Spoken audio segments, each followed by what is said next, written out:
Welcome, ladies and gentlemen, to part 2 of our late 2000s Friday the 13th reviews.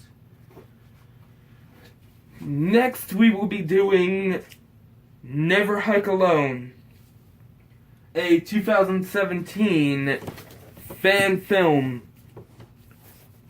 And Cameron will be starting us off with our synopsis.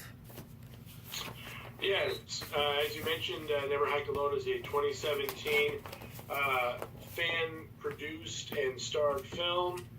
The basic synopsis follows a camper slash survivalist vlogger and Kyle McLeod, and he is doing a backpack camping trip, and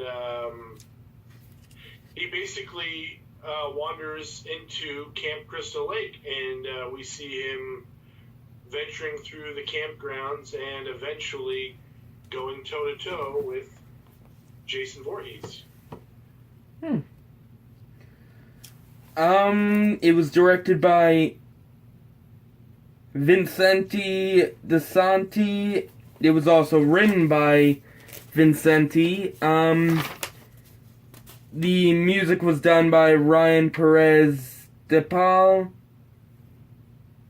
It was produced by Christian Asensio, Lydia Asensio, Matthew Barrett, and Danielle Evans, and Kyle Klein. And the filming location, is very unknown to me. Vincente plays Jason. Drew Letty plays Kyle McLeod, and Tom Matthews comes back in this film as Tommy Jarvis. And let's move on to the kill stats before we move on to the rest. Yeah, there are only 2 real kills in this film, but there are some other interesting statistics. There are 2 dead medics. There is 1 head crush. It happens in a dream. There is a machete versus shovel fight. There is 1 body slam. There is a second-story toss-out. We know Jason Voorhees loves throwing people out of second stories or higher places. There is a gaping leg wound. There is 1 rotting corpse, and lastly, 1 mutilated animal.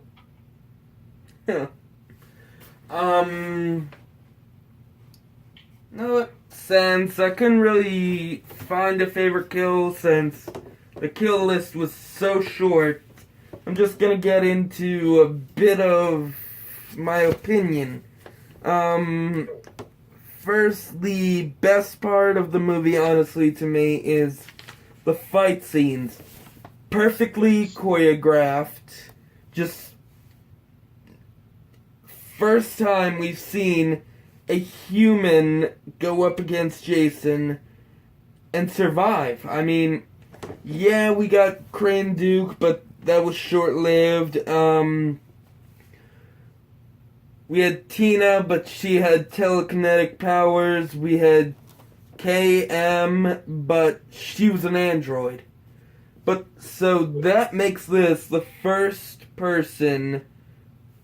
living person without any special powers who's actually beaten Jason.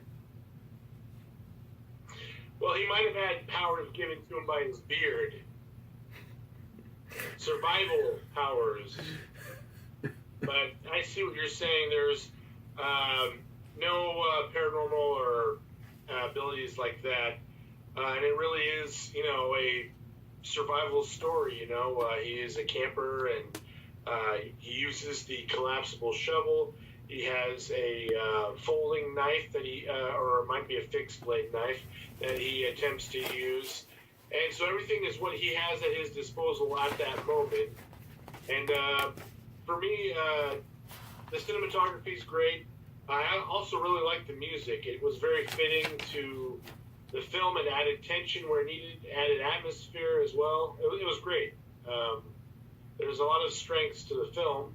Obviously, there's just a low kill count. So Right, and the use of the hiking tutorial scenario. It's nothing we've seen before in a Friday the 13th or a slasher movie, as we've seen, or as we can remember, but I think it was actually pretty interesting for a start of the film. yeah. And this gave us a great movie after waiting so long. I mean, it took this movie to come out, I'd say, 8 years? Yeah. I mean, technically, it's not the longest time we've waited for a horror movie, but still, this came at the right time. We were starting to get mad, especially with the failed reboot of Friday the 13th that was supposed to happen this year. Yeah, the guy that directed The Crazies, what was his name? Brecken something.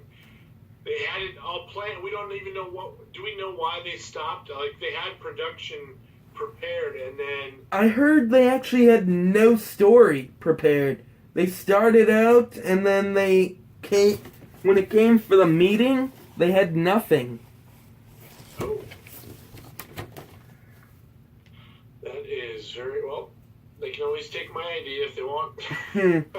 And actually, to go off book, this movie, we got a great addition to, I guess you could call it, the Tommy Jarvis trilogy. We got Tommy Jarvis back in this movie, even though it was a short cameo. Yeah. Just, thank you! And surprisingly, it was not a new actor. It was the great... Yes, Tom Matthews from Part 6. As we all know, which is Cameron's favorite Friday the 13th. As you said in Part 1. Yeah, and it was nice seeing a story progression for him as well. We now know that he went into the medical profession, which is interesting because, I don't know, it's interesting seeing his story progress as well. Jason still exists, and Tommy Jarvis is now in the medical field, and and instead of trying to take Jason down, he's trying to save lives. I think that's a great place to pick up where our hero is. Right, and honestly, from the start, I figured this would be technically a sequel to the 2009 reboot, which we just reviewed. If you guys didn't know, you can check out the video.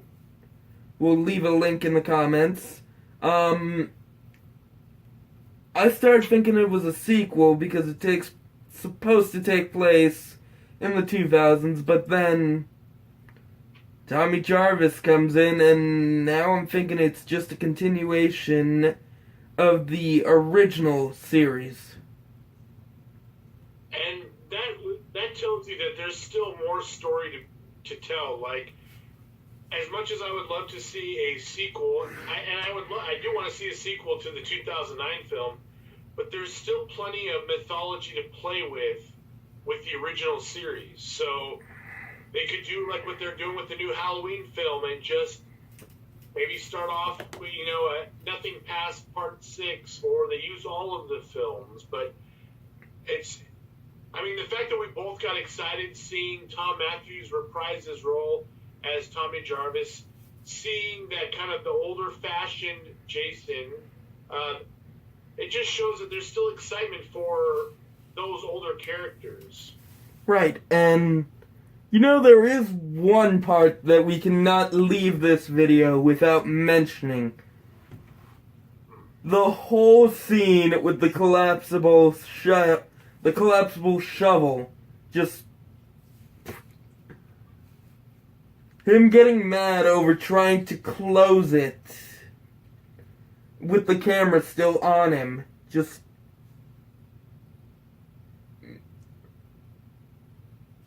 It just gets you thinking he's never used one before, yet he's doing a nature blog. Never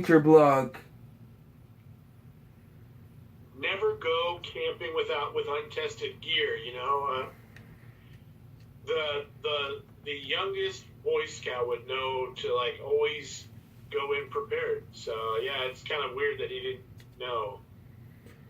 Right, and honestly, thank you, Womp Stomp, for giving us this great movie. Even though, again, it's a fan film, you guys did really good. It's hardly anything I'd expect from a fan film. Yep. Honestly, it's up there with most of the great horror movies. This just brought us back to where we wanted to be, instead of, like, you'd see a fan film as just a small production. For me, it easily beats the worst entries of the film. You know, it's better than Part 8, it's better than Jason Goes to Hell, or even Jason X for me. It's definitely a solid entry in the established franchise. Yeah, and plus, they did so much with so little. Yeah. So yeah, I'd rank this on 9.5. That's good, yeah. I'd give it a 9, yeah. So, you know, guys, we're done with the Friday the 13th series until, if they do come out with a second one. I mean, I have heard they are making another fan film called Voorhees that's supposed to come out, I believe, 2019.